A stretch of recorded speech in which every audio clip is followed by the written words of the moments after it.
Welcome to another video. It has been some time since my last one, but I was working with an F1 team in the UK on a project, and one of the good things about that was that I was in the UK during the Goodwood Festival of Speed.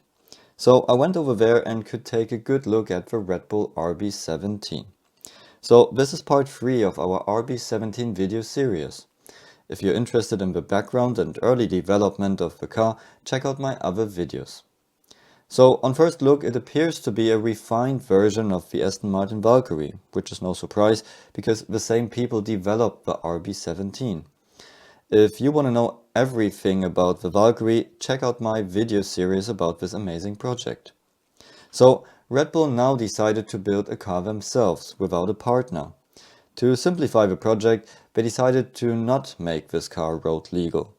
They still wanted a 1000 horsepower engine, which now means they don't have to worry about emissions, which allows them to have a higher revving engine. Because of higher engine speed, they can have a smaller capacity, which allows for less cylinders and hence a more compact engine. And one of the big problems of the Valkyrie project was that weight got out of hand.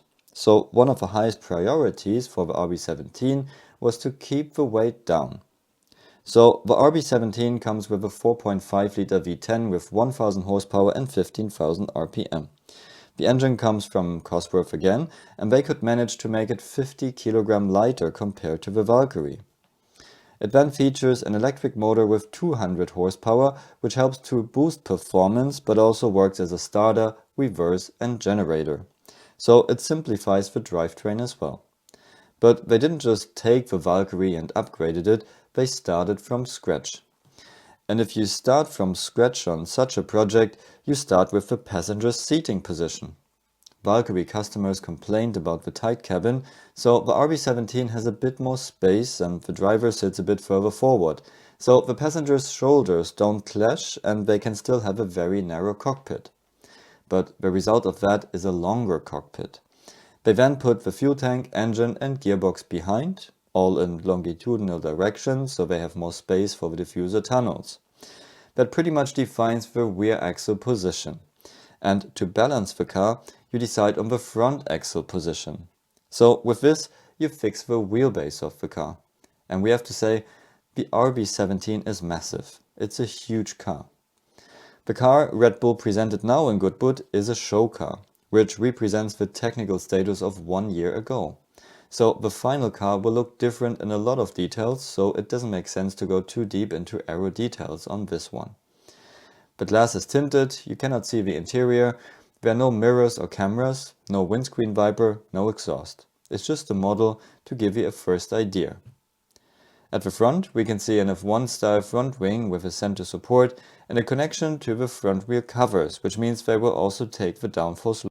The front wing builds two vortices which probably travel along the front wheels. Again, like the Valkyrie, they have a large board behind the front wheels to push the front wheel wake outboard. Biggest difference to the Valkyrie are the downwashing side ports of the RB17. So just like in F1, the RB17 drags a lot of clean air down into the gap between rear wheels and gearbox to produce more downforce. And interesting is the diffuser, which is now a 3-part design, so they have 2 slot gaps. All this clean air from the downwashing side pods can now be used to work the diffuser harder and to accelerate the flow to produce more downforce.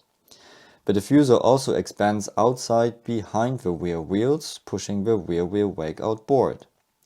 Interesting is that the diffuser tunnel looks a lot cleaner compared to the Valkyrie, and the tunnel roof doesn't really change its height.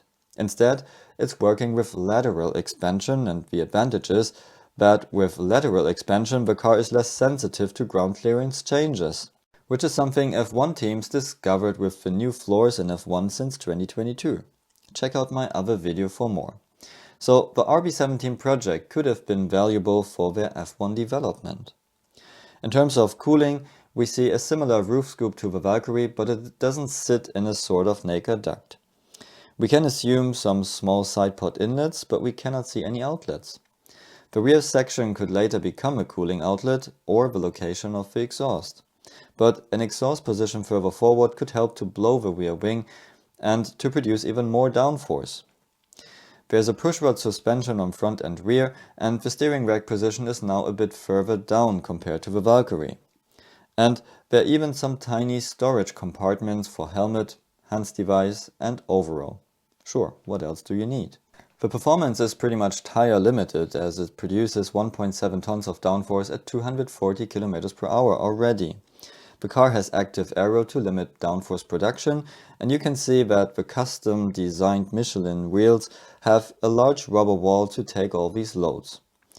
In terms of timeline, it was important for Red Bull to present something this summer, as long as Adrian Newey is still with the team.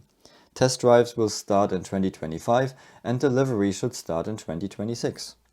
So what do you think about the new RB17? Let me know in the comments below and see you at the next video.